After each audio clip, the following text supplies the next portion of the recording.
Sebab orang sekarang ini kalau bicara akhlak, yang ada di kepalanya orang bertutur sapa lembut, bertutur sapa santun, banyak senyum. Nah itu dibilang akhlak. Selain itu dia nggak bilang akhlak. Padahal mana akhlak tidak sesempit itu. Mana akhlak jangan dibatasi hanya dengan senyum. Mana akhlak jangan dibatasi dengan lemah lembut. Kadang-kadang ada orang lemah lembut, senyum, tapi tidak berakhlak. Ada, saudara.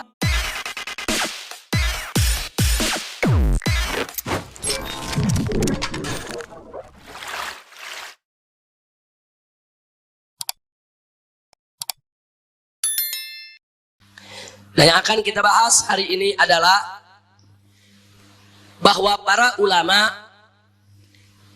pernah mengatakan bahwa akhlak lebih tinggi dari hukum.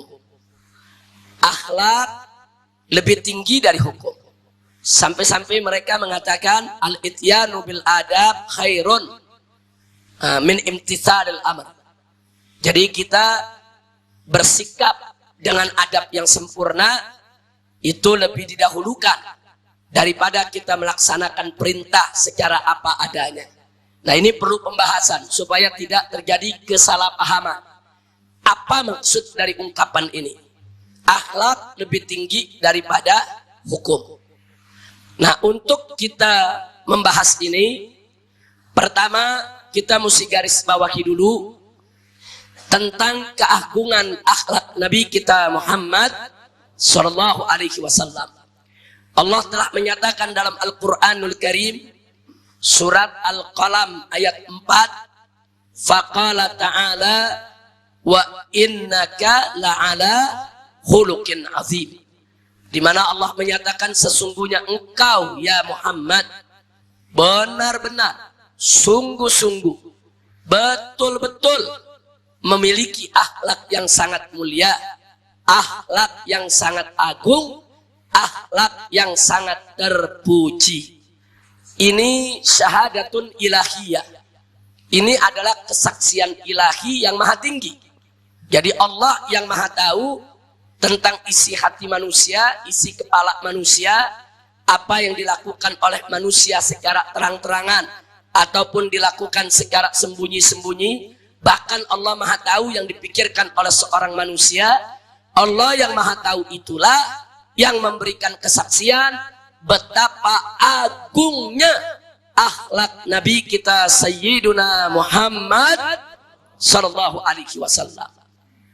Nah, pertanyaannya, kenapa kita punya Nabi alaihi salatu wassalam diciptakan oleh Allah dengan akhlak yang sangat sempurna? Ada rahasia apa di balik itu? Jawabnya salah satunya adalah sebab visi misi kenabian yang dibawa oleh Rasulullah sallallahu alaihi wasallam tidak lain dan tidak bukan adalah litahsinil akhlak, untuk perbaikan akhlak, untuk penyempurnaan akhlak, sebagaimana Nabi sabdakan di dalam hadis yang diriwayatkan oleh Al-Imamul Baihaqi dalam kitab Sunan Kubra-nya. Beliau menyatakan innama bu'ithu liutammima makarimal akhlak. Sesungguhnya aku ini diutus hanya, tolong garis bawahi kata hanya. Jadi Nabi mengatakan sesungguhnya aku ini diutus hanya. Kenapa kita gunakan hanya? Karena dalam bahasa Arabnya ada kata innama. Innama itu adatun min adawatil hasr. Satu ungkapan yang digunakan untuk pembatasan. Jadi kalau Nabi mengatakan innama bu'ithu, sesungguhnya aku diutus hanya untuk apa? Untuk menyempurnakan kemuliaan akhlak. Nah, kalau Nabi mengatakan hanya, berarti seluruh ajaran Nabi, baik menyangkut akidah maupun menyangkut syariat, semua ditujukan untuk menyempurnakan akhlak.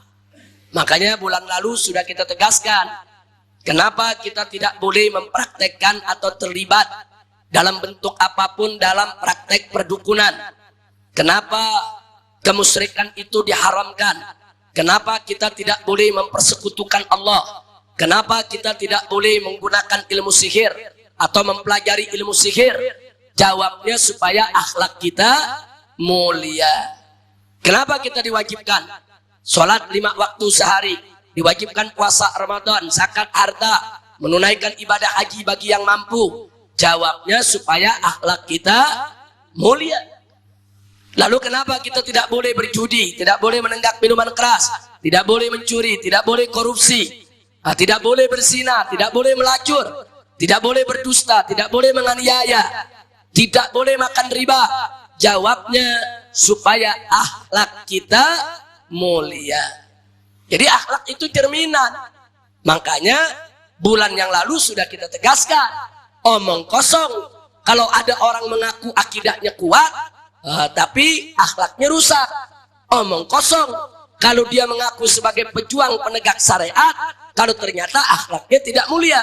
Karena manakala akidah itu kuat, mantap, syariat Islam itu tegak, jalan, dilaksanakan, maka akhlak pasti mulia. Jadi akhlak itu cerminan, dan akhlak itu merupakan misi kenabian. Misi kenabian yang dibawa oleh Rasulullah adalah untuk menyempurnakan akhlak. Itulah rahasianya kenapa Nabi diciptakan oleh Allah dengan akhlak yang begitu sempurna. Karena misinya untuk penyempurnaan akhlak. Bagaimana mau menyempurnakan akhlak kalau akhlaknya tidak sempurna? Bagaimana mau menyempurnakan akhlak kalau akhlaknya tidak sempurna? Itu rahasianya. Kita punya Nabi akhlaknya begitu agung, begitu mulia, begitu suci, karena memang beliau punya tugas yang luar biasa. Misi kenabian untuk menyempurnakan akhlak umat manusia. Shallu ala nabi. Nah kemudian dari sini kita perlu melihat beberapa hadis tentang akhlak. Yang pertama, Nabi mengatakan dalam satu hadis, kama qala Nabi sallallahu alaihi wasallam, husnul khuluq nisfuddin. Akhlak yang baik itu separuh agama. Ini diriwayatkan oleh Imam Ad-Dailami dalam Sunan Al-Firdaus dan Al-Imam Al-Khatib Al-Baghdadi di kitab Tarikh Baghdad. Kemudian yang kedua, Nabi mengatakan akmalul mu'minina imanan ahsanuhum khuluqan. Jadi orang beriman yang paling sempurna imannya adalah yang paling bagus akhlaknya. Semakin bagus akhlaknya, itu menandakan semakin sempurna imannya. Hadis ini diriwayatkan oleh Imam Tirmidzi dalam kitab Jami'-nya dan oleh Imam Ahmad dalam kitab Musnad-nya. Kemudian yang ketiga, Nabi mengatakan lagi dalam hadis yang lain, su'ul khuluq yufsidul amal kama yufsidul khallul asal. Jadi akhlak yang jelek itu merusak amal sebagaimana cuka merusak madu, saudara. Madu itu manis, segar, enak, tapi kalau sudah terkena cuka rusak dia, saudara. Nah jadi begitu juga amal perbuatan kita yang sudah bagus, sudah baik, dirusak dengan akhlak yang tidak baik, maka rusak kita punya amal, saudara. Nah kemudian yang keempat, saudara, hadis yang diriwayatkan oleh Al-Imamul Baihaqi, di mana Nabi mengatakan al-mu'minu yuhibbu li akhihi ma yuhibbu nafsi. Orang mukmin itu menyukai bagi saudaranya apa yang disukai untuk dirinya. Nah ini kalau dalam riwayat Bukhari bunyinya la yu'minu ahadukum hatta yuhibba li akhihi ma yuhibbu li nafsi. Itu riwayat Bukhari. Kalau riwayat Baihaqi bunyinya seperti ini, al-mu'minu yuhibbu li akhihi ma yuhibbu li nafsi. Nah baik, yang kelima adalah hadis di mana seorang sahabat di tengah majelis Nabi mengatakan kepada Nabi, ya Rasulullah, inna fulana tasuman nahara wa taquman laila walakinnaha tu'zi jiranaha bilisaniha. Jadi ada sahabat mengatakan, wahai Nabi, wahai Rasul, inna fulana, ada seorang perempuan Kalau fulan lelaki, kalau fulana perempuan. Ada seorang perempuan tasuman nahar, rajin puasa siang harinya. Wa taqumal lail, dan rajin bangun malamnya. Walakinnaha tu'ti jiranaha, tapi dia ini suka mengganggu tetangganya. Bilisaniha, dengan lisannya, dengan mulutnya. Jadi ini perempuan suka ganggu tetangga, nyakiti tetangga dengan mulutnya. Seperti judes, ketus, ngatain tetangga, nyakitin tetangga, menghina tetangga, mengganggu ketenangan tetangga. Lalu apa jawab Nabi? La khaira fiha. Nah, kita tulis di layar, itu ada jawaban Nabi itu. La khaira fiha, kata Nabi. Enggak ada kebaikan dalam diri perempuan tadi. Ini menarik untuk kita kaji. Perempuan ini sholat, bukan hanya sholat fardu, sholat sunnah di waktu malam. Perempuan ini rajin puasa, bukan hanya puasa Ramadan, hampir setiap hari dia puasa, saudara. Tapi ternyata Nabi mengatakan la khaira fiha, nggak ada kebaikan dalam dirinya. Gara-gara apa? Gara-gara akhlaknya nggak bagus, suka ganggu tetangga, mulutnya ngeganggu tetangga, nyakitin tetangga, mengecewakan tetangga, merusak keamanan daripada kenyamanan hidup tetangga, saudara. Nah, kenapa Nabi mengatakan la khaira fiha? Sebab puasanya, sholatnya tidak mampu memperbaiki akhlaknya. Sholatnya, puasanya tidak mampu menjadikan dia sebagai perempuan yang berakhlak mulia. Maka itu akhlak itu penting. Kan tadi Nabi katakan husnul khuluq nisfuddin. Akhlak yang baik itu separuh agama. Nah, jadi kalau kita menegakkan hukum sholat puasa tapi akhlak tetap rusak, Nabi yang mengatakan la khaira fiha, enggak ada kebaikan dalam dirinya. Masya Allah. Maka itu saya ulangi sekali lagi, sebagaimana yang sudah kita tandaskan pada bulan yang lalu, al-Islam dinul akhlak. Islam itu adalah agama akhlak. Nah, makanya anak-anak muda, tolong perhatikan akhlak kita. Agama ini adalah agama akhlak. Akhlak itu penting. Akhlak itu cerminan daripada kuat tidaknya iman kita, tegak tidaknya syariat kita, saudara. Mudah-mudahan Allah berikan akhlak yang mulia untuk kita semua. Nah, sekarang muncul pertanyaan, lalu apa itu akhlak? Apa sih akhlak itu? Saya di sini tidak ingin menyampaikan dengan teori. Saya lebih suka menyampaikan dalam bentuk contoh-contoh yang praktis, supaya kita nanti punya gambaran apa itu akhlak yang mulia. Nah, mari kita lihat apa sih itu akhlak. Sebagaimana saya contohkan di bulan lalu, saudara. Ada seorang ayah nyuruh anaknya, nak, ambilkan handuk. Diambilin itu handuk. Kemudian si bapak ngomong si anak, nak cepet dong, lempar itu handuk, cepet, bapak perlu. Lempar. Nah, si anak disuruh lempar, tuh handuk dibuntel, dilempar ke muka bapaknya. Saya mau tanya, jujur jawab semua. Yang nyuruh lempar siapa? Yang nyuruh lempar siapa?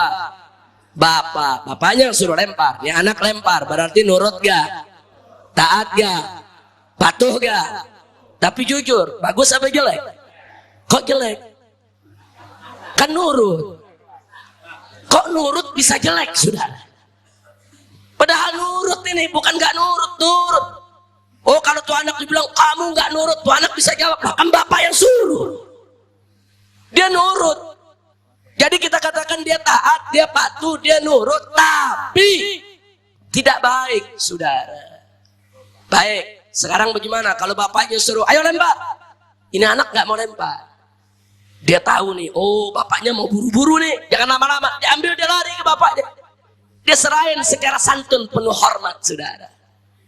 Saya tanya, saudara, itu anak nurut gak? Yang benar. Kan disuruh lempar. Dia nggak lempar. Nurut gak? Nurut gak? Zohirnya nggak nurut, zohirnya.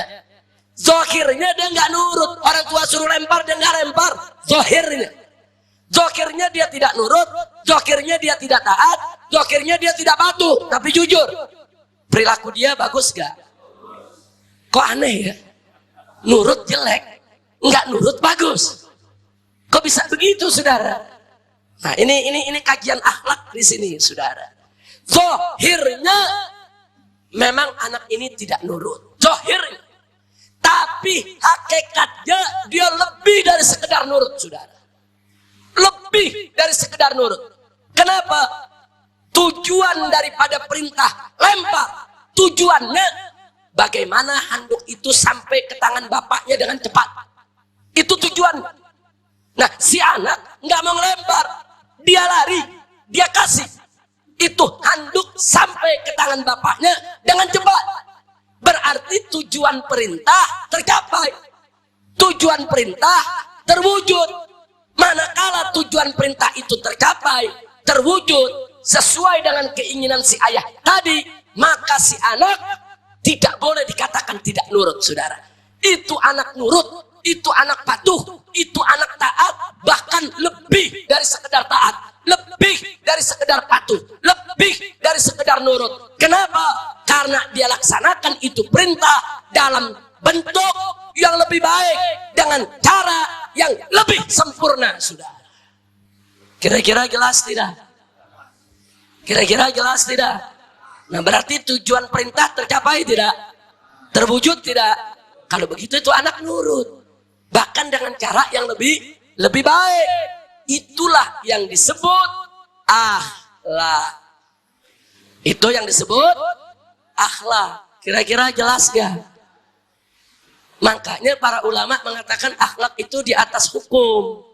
Maksudnya, saudara, manakala akhlak itu ditegakkan, hukum pasti ditegakkan. Kalau hukum yang ditegakkan, belum tentu akhlak ikut tegak, saudara. Jadi jangan sampai kita terjebak dengan pola pikir, cara pikir kaum liberal. Orang liberal ngomong begini, tujuan daripada sholat puasa kan supaya akhlak baik. Ya kalau akhlak kita udah baik, nggak perlu kita sholat sampai puasa. Kan ulama-ulama mengatakan akhlak di atas hukum. Jadi hukum sholat, hukum puasa itu rendah, nggak perlu kita laksanakan. Manakala akhlaknya sudah bisa kita capai. Kan tujuannya akhlak yang mulia. Nah, jadi dia mengatakan akhlak di atas hukum, udah hukumnya buang aja. Yang penting akhlak. Nah, ini penyesatan atau pendangkalan akidah. Saudara, mana mungkin akhlak itu bisa mulia tanpa sholat? Mana mungkin akhlak itu bisa mulia tanpa puasa? Mana mungkin akhlak itu bisa mulia tanpa akidah yang kuat, tanpa syariat yang tegak? Mustahil. Justru yang dimaksud dengan akhlak di atas hukum adalah penegakan hukum dengan cara yang lebih sempurna, bukan peninggalan hukum. Jadi orang-orang liberal ini mungkin ada sakit jiwa sedikit, saudara. Jadi cara mereka memahami akhlak di atas hukum. Kalau gitu hukumnya tinggal aja, ambil akhlak doang. Dari mana datangnya? Yang dimaksud akhlak di atas hukum ialah pelaksanaan hukum dengan cara yang lebih baik, pelaksanaan hukum dengan cara yang lebih sempurna, pelaksanaan hukum dengan cara yang lebih santun, lebih sempurna, lebih baik. Itu yang dimaksud akhlak di atas hukum. Bukan akhlak di atas hukum, hukum ditinggal. Bukan akhlak di atas hukum, hukum itu tidak diindahkan. Bukan, hukum itu tetap ditegakkan, bahkan dengan cara yang lebih baik. Kira-kira jelas tidak? Alhamdulillah. Jadi hati-hati, saudara. Ini kalimat-kalimat semacam ini kadang-kadang suka disalahpahami atau memang sengaja disalahpahami, saudara. Nah, supaya apa? Supaya sesuai dengan hawa nafsu mereka. Na'udzubillah min dzalik. Sampai di sini kira-kira jelas tidak? Baik, kita berikan beberapa contoh.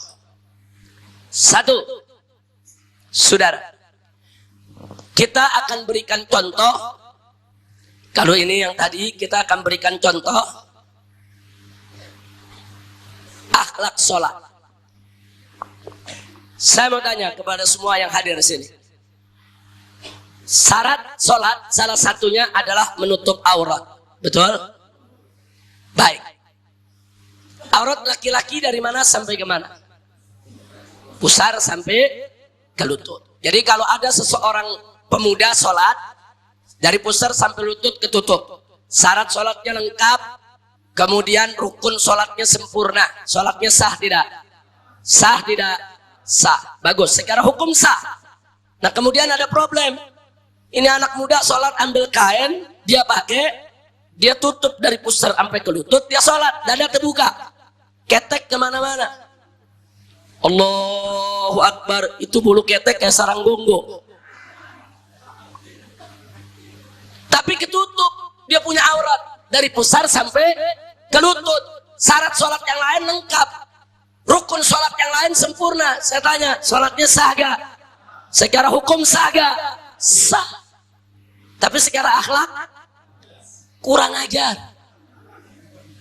Secara akhlak kurang ajar, saudara. Secara hukum kita mesti akui sah.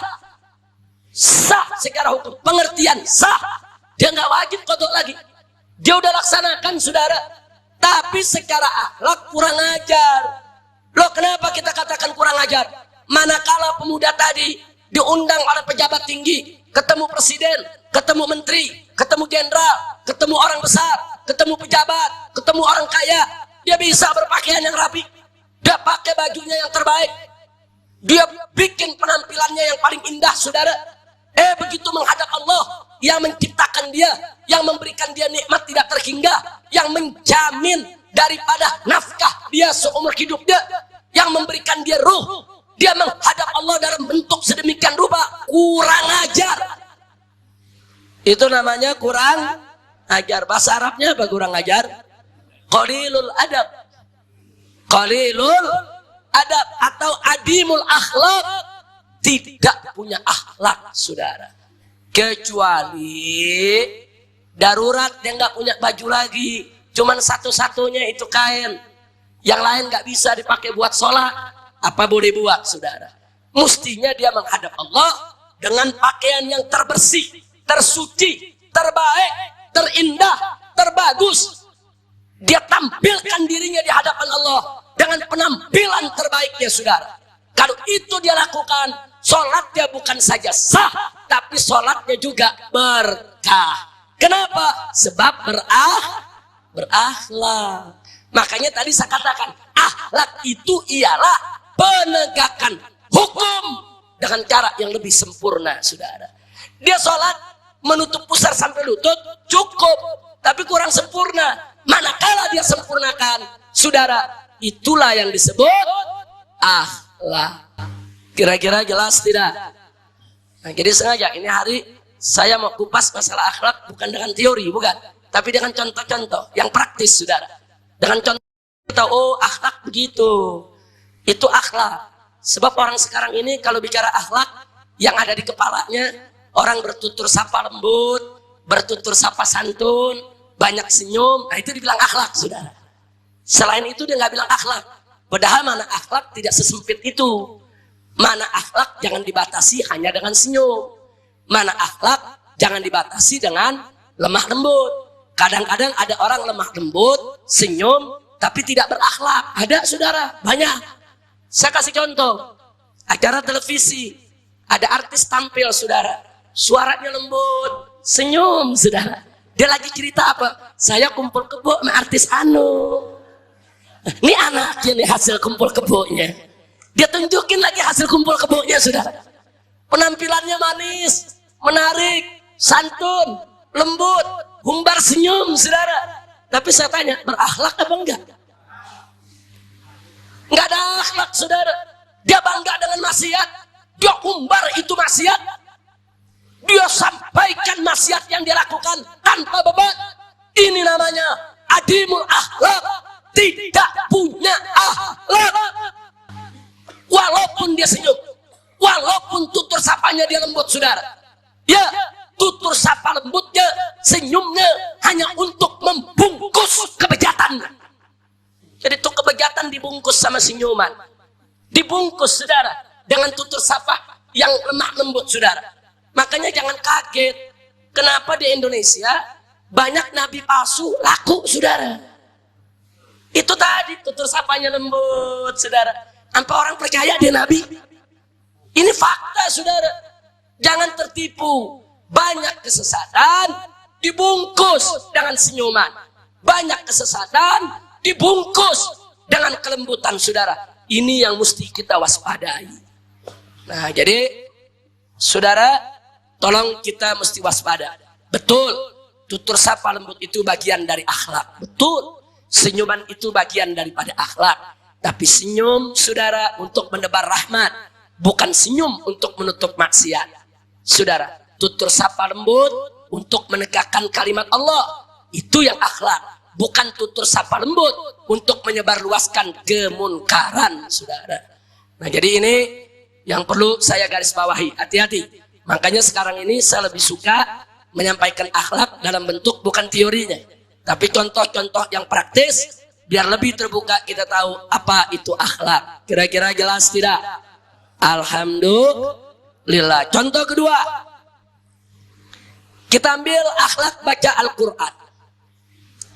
Nabi alaihi salatu wassalam menganjurkan siapa mau baca Al-Quran agar bersiwak. Saya mau tanya, bersiwak supaya kenapa?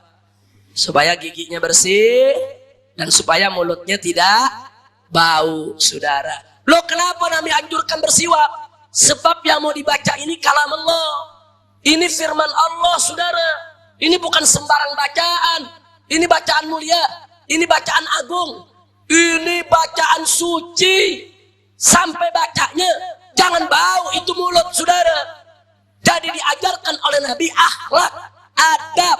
Ini yang kita mau baca, bacaan suci, bacaan mulia, bacaan agung. Perhatikan bau mulut kita, saudara. Subhanallah. Ini adab, akhlak. Tapi saya mau tanya, kalau ada orang habis makan jengkol, mulut wow jengkol, saudara, terus baca Quran, dosa? Kenapa enggak dosa? Karena bersiwak itu bukan kewajiban. Karena bersiwak itu sunnah. Jadi kalau mulut bau jengkol dia baca Al-Quran, dia enggak dosa. Karena dia tidak melanggar kewajiban. Nah, cuman dia tidak melaksanakan sunnah. Betul tidak wajib, cuma kurang berakhlak. Loh, kenapa kurang berakhlak? Nah, kan Nabi ajarin akhlaknya.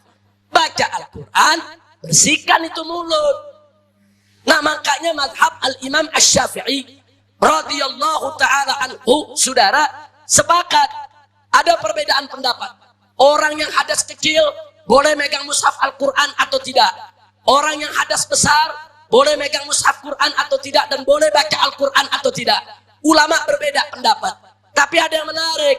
Madhab Al-Imam Asy-Syafi'i radhiyallahu ta'ala anhu memilih bahwa orang hadas besar dan hadas kecil tidak boleh menyentuh mushaf Al-Quran. Dan orang yang hadas besar tidak boleh baca Al-Quran.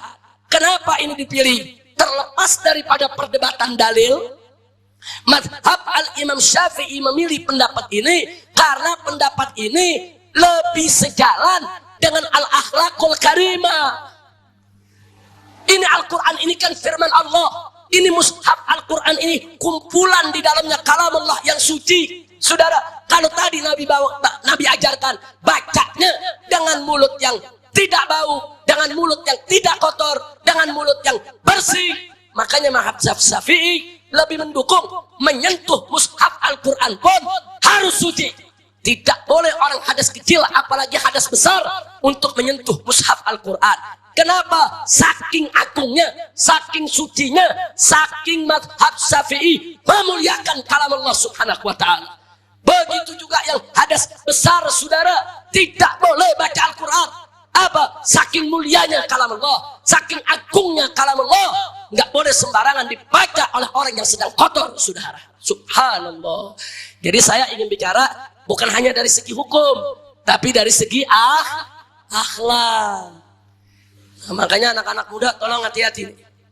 Ini sekarang ini saya lihat ada di masjid-masjid, di majelis-majelis pengajian anak muda, judulnya kajian Al-Quran. Tapi itu Al-Quran ditaruh di bawah, di lantai, saudara.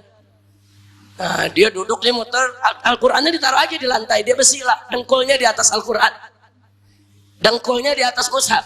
Kadang-kadang dia capek bersila, dia angkat tuh kakinya yang satu, saudara. Jadi tuh mushaf ada di bawah kaki dia, saudara. Ini tidak berakhlak.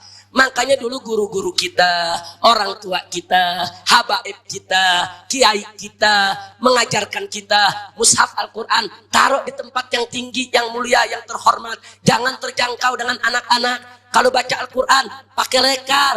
Kalau nggak ada lekar, ada bantal 1-2 biji, saudara tinggikan. Yang penting tuh Quran tidak ada di bawah dengkul kita. Ini namanya akhlak. Jadi orang-orang tua kita dulu luar biasa mengajarkan kita akhlak, saudara. Jadi ada akhlak kepada Allah, ada akhlak kepada Al-Quran, ada akhlak kepada Nabi, dan ada akhlak kepada orang tua, saudara.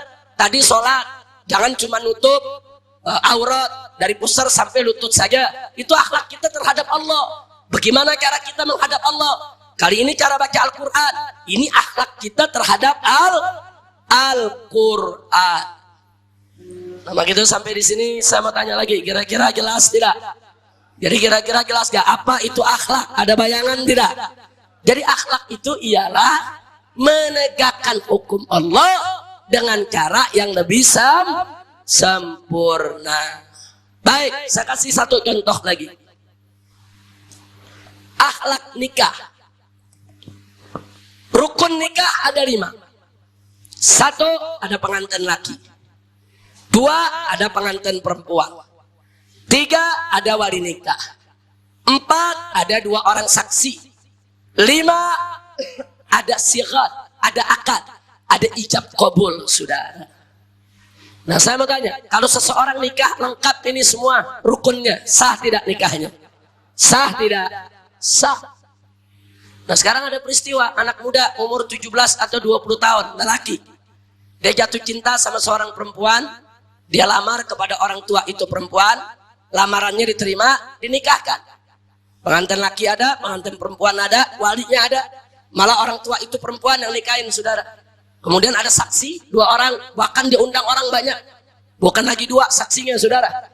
Nah, saksinya ratusan orang.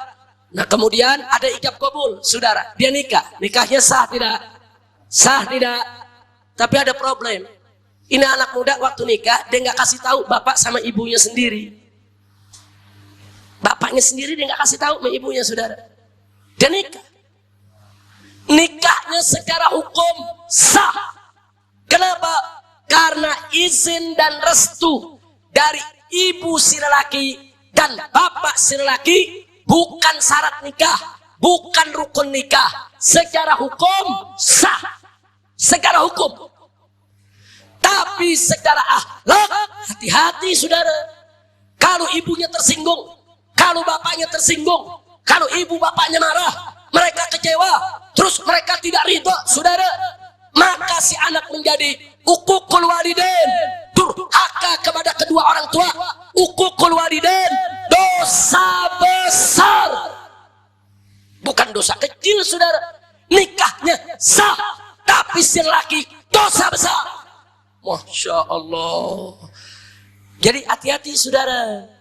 Itu bahayanya kalau kita tidak memperhatikan akhlak. Jangan hanya terpaku dengan hukum. Oh, ada anak muda jawab, Habib, tapi kan itu urusan pribadi saya mau menikah. Itu urusan pribadi. Nikah itu bukan urusan pribadi. Nikah itu urusan keluarga. Begitu kau ucapkan ijab kabul, begitu perempuan tersebut sah menjadi istrimu, maka istrimu menjadi mantu ibumu, mantu bapakmu, saudara ipar daripada saudara-saudaramu. Dia menjadi anggota keluargamu. Ini bukan urusan pribadi, urusan keluarga. Enaknya ngomong urusan pribadi, saudara. Nah, ibumu, bapakmu adalah orang yang paling berhak kau kasih tahu.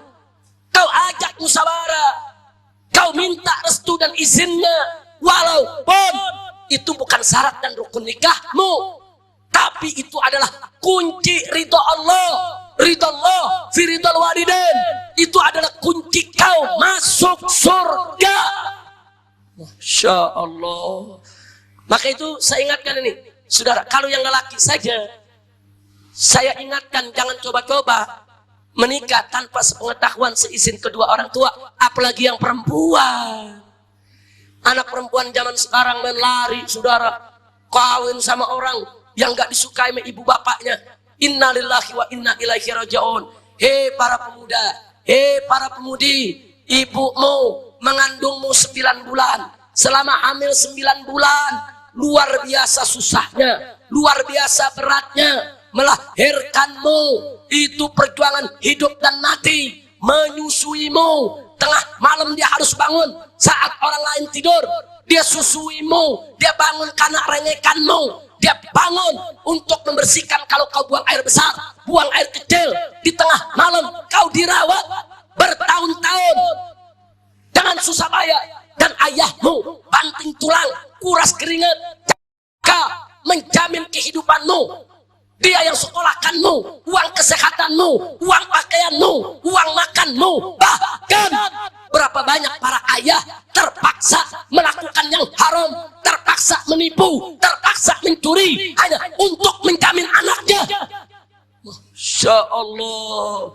Berapa banyak orang tua terpaksa daripada anaknya kelaparan, daripada anaknya nggak makan, dia terpaksa, dia mencuri, dia menipu, saudara, hanya karena cinta kepada anak. Begitu udah dewasa 17, 20 tahun, saudara, seenaknya dia putuskan dalam kehidupannya tanpa setahu dan tanpa ridho orang tuanya. Innalillahi wa inna ilaihi raji'un. Jadi hati-hati, jangan main-main, saudara. Uqul walidain itu berat. Itu dosa besar setelah syirik, saudara. Uqul walidain itu berat. Itu dosa besar setelah syirik, saudara. Nah, karena itu ini kita bicara akhlak. Alangkah indahnya kalau kau ingin menikah, anak-anak muda yang masih bujang, mau melamar, ngomong sama ibu bapak. Kalau mereka senang, dilamarkan, dinikahkan, nikahnya sah dan berkah. Lalu kalau orang tuanya nggak setuju, ya kalau orang tua nggak setuju, jangan dipaksa. Begitu diajak ngomong apa sih ibu sama bapak bilang, nak, alhamdulillah, pilihanmu perempuan bagus. Ibu bapak senang, ibu bapak setuju. Kapan mau dilamar? Biar ibu bapak yang lamarkan. Indah tidak? Itu hak orang tua menilai. Suatu ketika ibu bapaknya bilang, nak, ibu dan bapak bukan gak setuju dengan pilihanmu, tapi coba dong pikirkan lagi dong. Kesian dong sama ibu dan bapak. Anaknya nanya, kenapa bu? Kenapa pak? Itu kan pilihanmu, itu kan kampung, nah. Orang sekampung tahu itu. Nah, masa sih tega jadi mantu ibu? Lah kan ibu punya hak menilai, saudara. Tega, cari dong perempuan baik, cari dong perempuan terhormat, cari dong perempuan yang bagus. Jangan yang begini, nah ayahmu kan ustad, masa kau cari perempuan akhlaknya seperti itu? Saya mau tanya yang hadir, ibu dan bapaknya berhak tidak menilai? Menilai. Berhak menerima tidak? Berhak menolak tidak? Berhak, saudara. Kalau ditolak, cari yang lain. Dunia tidak sedaun kelor. Jangan kita korbankan cinta ibu bapak kita yang belasan tahun, puluhan tahun, saudara, yang luar biasa pengorbanannya hanya untuk perempuan, hanya untuk lelaki yang baru kita kenal beberapa bulan. Jangan korbankan cinta orang tua, saudara. Ridho Allah fi ridhal walidain. Ridhonya Allah ada dalam ridho kedua orang tua. Nah, jadi sekali lagi, maka itu maaf saudara, di markas syariat dan di front pembela Islam tidak ada doktrin kepada anggota. Kamu boleh kawin silakan, ntar ustadz yang nikahin walaupun ibu bapak nggak setuju. Nggak bisa, saudara. Saya kaget ada organisasi-organisasi di Indonesia, saudara, yang mendoktrin anggotanya dan siap mengawinkan anggotanya perempuan atau laki oleh si guru yang menikahkannya tanpa izin kedua orang tuanya, saudara.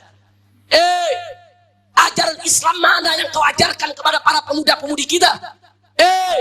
Ajaran Nabi yang mana yang kau ajarkan kepada anak-anak untuk kurang ngajar kepada ibu bapaknya? Nggak boleh, saudara. Apapun organisasinya, apapun apapun kelompok majelisnya, kalau dia mengajarkan kurang ngajar kepada orang tua, itu bukan ajaran dari Nabi kita Muhammad Sallallahu Alaihi Wasallam. Orang tua taruh di atas kepala, saudara. Enaknya saudara, mentang-mentang organisasinya kuat besar, oh tahu-tahu pimpinannya menjadi imam, oh, lalu semua diputuskan oleh sang guru, oleh sang imam, enggak perlu lagi tanya kedua orang tuanya. Enggak begitu, saudara. Kita berguru kepada siapapun, saudara, ketaatan kita kepada ibu bapak tidak putus. Ketaatan kita kepada ibu bapak tetap wajib ila yaumil qiyamah, sampai hari kiamat, saudara, tidak akan putus. Maka itu di FPI saya selalu ingatkan kepada imam-imam FPI di semua provinsi, jangan coba-coba mengajarkan kepada seluruh anggota FPI dimanapun juga berada untuk uququl walidain, untuk tidak menghargai kedua orang tuanya, saudara. Jangan coba-coba menikahkan laskar-laskar, menikahkan mujahidah-mujahidah, menikahkan anggota-anggota FPI dimanapun mereka berada tanpa ridho kedua orang tuanya, saudara. Bahkan, saudara, setiap anggota FPI, setiap laskar FPI, saudara, saya minta kepada komandan-komandannya, pastikan kalau dia menjadi laskar atau menjadi anggota FPI dengan ridho kedua orang tuanya. Kalau kedua orang tuanya belum ridho, keluarkan, berhentikan dia dari laskar, berhentikan dia dari anggota FPI, suruh dia berjuang dulu, berjihad dulu, minta ridho orang tuanya, saudara. Ridho orang tua di atas segalanya, saudara. FPI cuma kendaraan berjuang.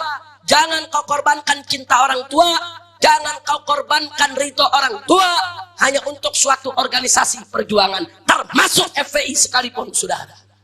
Nah, ini yang saya mau sampaikan. Jadi ini yang disebut akhlak. Kira-kira jelas tidak? Kira-kira jelas tidak? Alhamdulillah. Nah, saudara, setelah panjang lebar kita sampaikan dari pelajaran kita pada hari ini, maka sekali lagi pengajian kita kali ini adalah untuk menyempurnakan pengajian yang lalu, yaitu untuk membahas apa dan bagaimana akhlak yang baik itu. Ini belum selesai. Insya Allah bulan depan kita masih akan lanjutkan lagi, saudara, karena masih ada subtema-subtema akhlak yang perlu diketahui oleh umat agar mereka tidak salah di dalam mewujudkan akhlak karimah di dalam kehidupannya sebagai umat Nabi Muhammad Sallallahu Alaihi Wasallam. Nah, inilah pelajaran kita untuk hari ini. Mudah-mudahan manfaat untuk kita semua.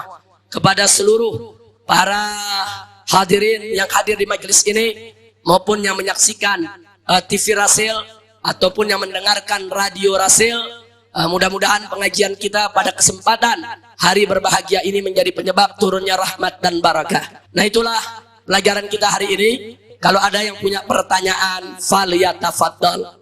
Silakan. Assalamualaikum warahmatullahi wabarakatuh. Nama saya Irfan, Bib. Saya ingin menanyakan tentang akhlaknya tadi, Bib. Waalaikumsalam. Siapa namanya? Irfan, Bib. Ya, silakan Irfan. Tadi kan akhlak itu di atas hukum, Bib, ya? Iya. Nah, kita kan melihat di media tuh, Bib, kalau koruptor itu kan dia bisa dapat keringanan, Bib. Dapat Keringanan hukum gitu kan. Iya. Yang mau saya tanyakan, ketika pada minggu-minggu yang lalu itu mengenai nenek diberikan hukuman, itu tidak ada keringanan hukuman, Bib. Artinya apakah itu disebutkan ada akhlak atau tidak hukuman tersebut, Bib? Terima kasih, Bib. Wassalamualaikum warahmatullahi wabarakatuh. Waalaikumsalam warahmatullahi wabarakatuh. Satu pertanyaan yang sangat bagus.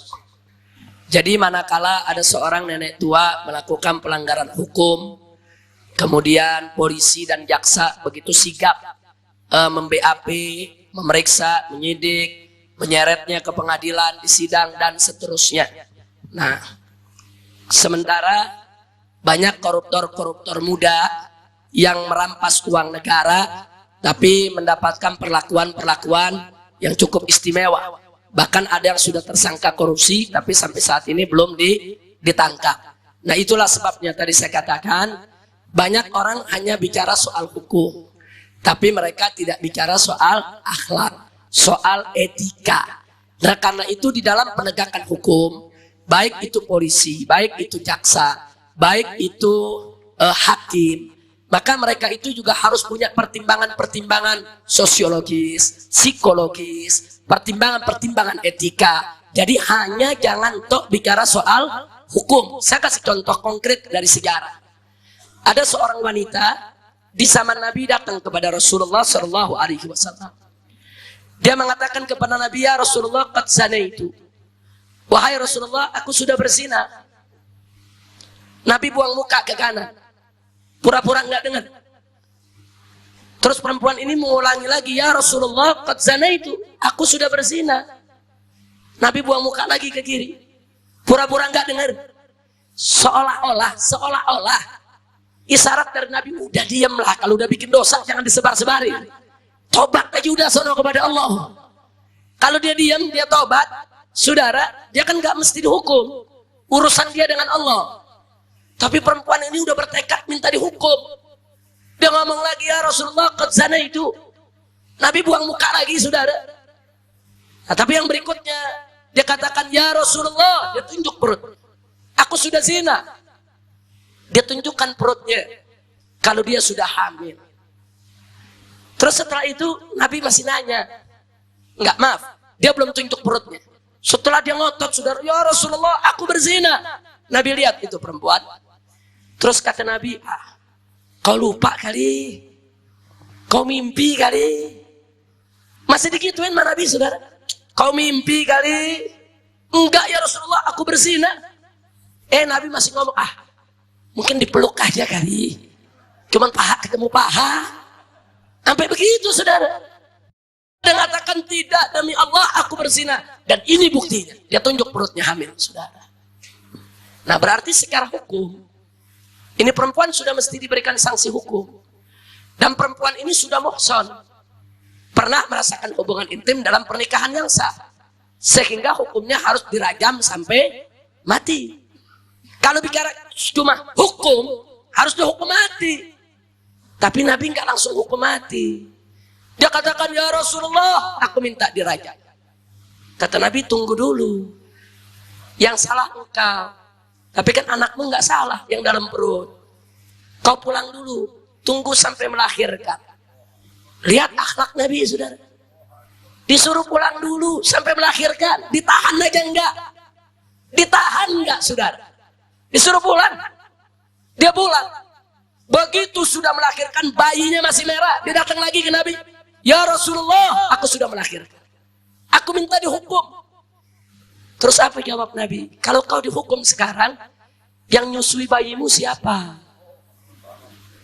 Kan bayi mesti nyusu. 2 tahun, kata Nabi, susuin dulu. Susuin. Setelah selesai disusuin, baru dia datang lagi ke Nabi. Dia minta dihukum. Baru dihukum sama Nabi. Artinya ada etika yang dijaga. Ini zaman sekarang di negeri kita, perempuan hamil tetap di penjara, saudara. Sampai beranak dalam penjara. Ini mesti diubah. Katakan ibunya penjahat, katakan ibunya pengedar narkoba. Iya, ibunya memang mesti dihukum. Tapi kalau si ibu lagi hamil, nggak boleh di penjara, saudara. Dan ibunya nggak boleh sampai lahir dalam penjara. Apa dosa si bayi? Apa dosa si anak, saudara? Kok harus dalam kehamilan ibunya yang dipenjara? Anda boleh lihat, saudara, di Indonesia tidak ada belas kasih. Walaupun dia lagi hamil, tetap di penjara. Beranak di penjara, nyusuin di penjara. Ini hukumnya tidak punya etika. Nah, jadi kalau alasannya, oh enggak, kalau dilepas nanti perempuan itu kabur. Ya jaga, itu kewajiban negara, saudara. Yang jelas selama perempuan itu sedang hamil dan menyusui, tidak boleh untuk dijatuhkan hukuman dulu, saudara. Boleh dikatakan Anda divonis 5 tahun penjara. Jangan dipenjara dulu. Silakan prosesnya jalan. Tunggu sampai si anak mendapatkan hak-haknya. Nah, karena itu kita nasihatkan kepada para penegak hukum di Indonesia, para hakim, para jaksa, para polisi, jangan hanya terpaku kepada hukum. Tapi lihat, tengok yang dalam. Ada unsur psikologis kejiwaan. Ada unsur sosiologis, sosial kemasyarakatan. Orang gila saja, saudara, nggak boleh diadili, nggak boleh dihukum. Ada faktor kejiwaan yang dipertimbangkan, saudara. Lalu orang yang sakit, lalu orang yang tua renta, lalu orang yang sudah pikun, saudara. pertimbangkan dong. Itu kan psikologis juga, itu kan sosiologis juga. Nah, jadi saya setuju dengan Anda tadi. Etika harus ada di dalam penegakan hukum. Makanya Islam mengajarkan akhlak di atas hukum, saudara. Kita sudah jabarkan apa beda akhlak dengan moral, dengan mental, dengan etika, dengan tata krama, dengan sopan santun dan lain sebagainya. Artinya akhlak itu sangat luas. Akhlak itu bersumber daripada ajaran Islam. Setiap akhlak pasti etika. Setiap etika belum tentu akhlak. Baik, sebagian tadi sudah saya singgung bahwa faktor yang paling berpengaruh di dalam pembentukan akhlak adalah satu, pemantapan akidah.